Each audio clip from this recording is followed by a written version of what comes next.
So here we are, the very last chapter of Leviticus. We're standing, metaphorically, at the foot of Mount Sinai. And after all the laws about sacrifice, purity, and holiness, God gives Moses one final, really unique set of instructions. Think of it as a kind of spiritual price guide, a chapter that's designed to answer a very specific and very deep question. And that question is this: what is a promise to God actually worth? I mean, have you ever thought about that? If you make a special, sacred promise to God, a vow, that involves a person or maybe something you own, how do you even calculate its value? How do you put a number on something so spiritual? Well, that's exactly what this final chapter is all about. All right, let's get into it. The scene is set right there at Mount Sinai. The whole journey through the book of Leviticus is basically done, and this is the final download of info from God to Moses for all the people. Okay, so verse 1 kicks things off. The Lord spoke to Moses. You know, the classic opening. But then verse 2 gets right to the heart of it. Picture this. Someone is so filled with gratitude that they make a special vow to dedicate another person to serve God full-time at the sanctuary. Now, this was about honoring God with a person's life and service. But what if that person was really needed back home? This law creates a way out, a way to honor the spirit of the vow by converting that dedication into a specific monetary value. And that brings us to the valuation system itself. It's this really fascinating framework for translating a deeply personal promise into a tangible, practical contribution. So let's see how it all breaks down. Let's just walk right through this chart, verse by verse. Verse 3, for a man in the prime of his life, between 20 and 60 years old, the value is set at 50 shekels. Now, verse 4, for a woman in that same age range, it's 30 shekels.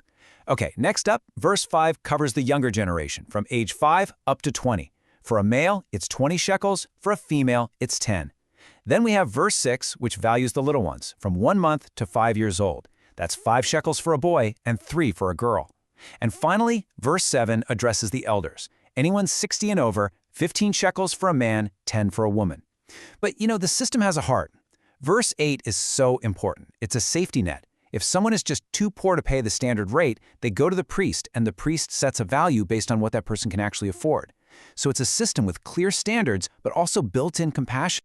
Okay, so we've covered how people are valued in these vows. Now the chapter pivots to our possessions, starting with animals and property. And you're going to see the same core ideas, dedication and redemption, at play here too. So check this out. Verse 9 says if you dedicate a clean animal, you know, one that's suitable for sacrifice like a sheep or an ox, it's instantly holy. It belongs to God. That's it. And verse 10 is super clear. No takebacks. You can't swap it for a better one or a worse one. And if you even try, guess what? Both animals become holy. But what if it's an unclean animal, like a donkey?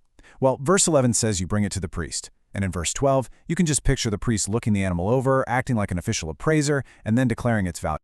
All right, so the priest has set the price for your unclean animal. But what if you change your mind? What if you want to keep it? Verse 13 gives you an option, and it introduces a rule you're going to want to remember. You can buy it back, but you have to add 1/5, that's 20% to its value. It's the price you pay for redeeming your promise.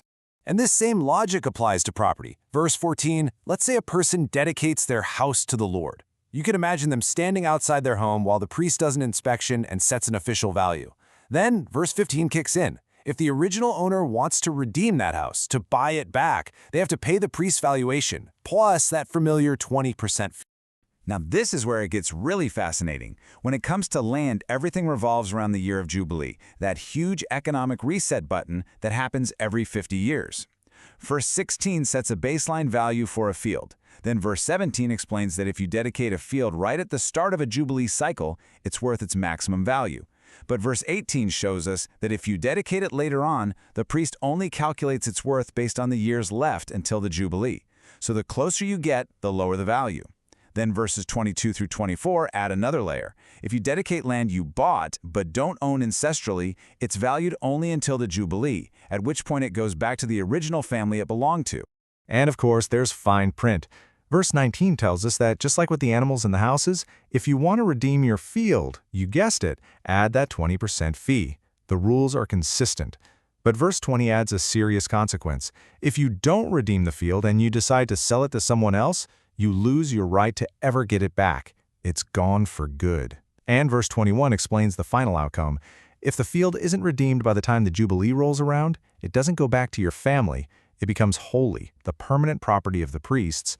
The stakes are definitely high. So far, pretty much everything has had a redemption price, right? There's been a way to buy it back. But now the chapter shifts its tone. We're about to enter a category of things so holy, so completely set apart that they cannot be bought back. There is no price tag. Verse 26 makes perfect logical sense. You can't make a special vow to give God something that's already his by law. The firstborn of your livestock? Yeah, that already belongs to him. You can't re-gift something to God. It's a simple but profound point. Verse 27 does give an exception, though, for an unclean firstborn animal. That one can be redeemed, by adding that 20% fee, of course. And now we come to the most intense part of the chapter. Verse 28 introduces something called a devoted offering. This is something given to God permanently, irrevocably. Picture someone putting a treasure in a chest, locking it, and throwing away the key. It cannot be sold, it cannot be redeemed. It is most holy. Then verse 29 applies this principle in a very severe context, talking about a person who has been devoted to destruction, which is often understood in the context of holy war. This is a tough passage, for sure. It meant that a person set apart for this kind of judgment could not be redeemed, but was to be put to death. This represents the absolute, most final level of consecration in the entire law. Okay, so we've gone from the most specific and severe rules, and now we're going to zoom out to a universal principle. This one applied to everybody. Every single year, let's talk about the tithe. Verse 30 is sweeping and simple. A tenth of everything the land produces, the grain, the fruit, all of it, belongs to the Lord. It's holy by default. And what if you need that grain for your family and want to redeem it? Well, verse 31 brings back our old friend. You have to add 1/5, that 20% fee, to its value to buy it back. So how did this work with animals? Verse 32 paints such a cool picture. Imagine a shepherd at a pen holding his staff low over the exit. The animals pass under it, one by one.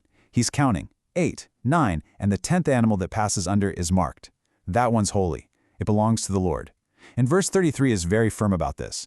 The shepherd can't pick and choose. He can't check if the 10th one is the best sheep or the weakest lamb. No swapping allowed. The 10th is the 10th. And if he tries to exchange it, you guessed it, both animals become holy. It's a system based on random, faithful trust. And just like that, the accounting is done. The entire system of vows, redemptions, and tithes has been laid out. All that's left is to put a final signature on the entire book. Verse 34. This is it. The last sentence in the whole book of Leviticus. It's like the final seal on a scroll. It confirms that everything we've just read, not just in this chapter, but in the entire book, all of it came from that one specific moment in time, that one sacred place, Mount Sinai. And that leaves us with one final thought to chew on. This chapter gives us this incredibly detailed system for putting a price on our promises. But it also shows us that some things are truly priceless. And it makes me wonder, in our own lives, which are so full of contracts and transactions and price tags, what do we consider truly set apart? What is so valuable, so meaningful, that it simply can't be bought or sold? What does it mean for something or someone to be truly holy to you?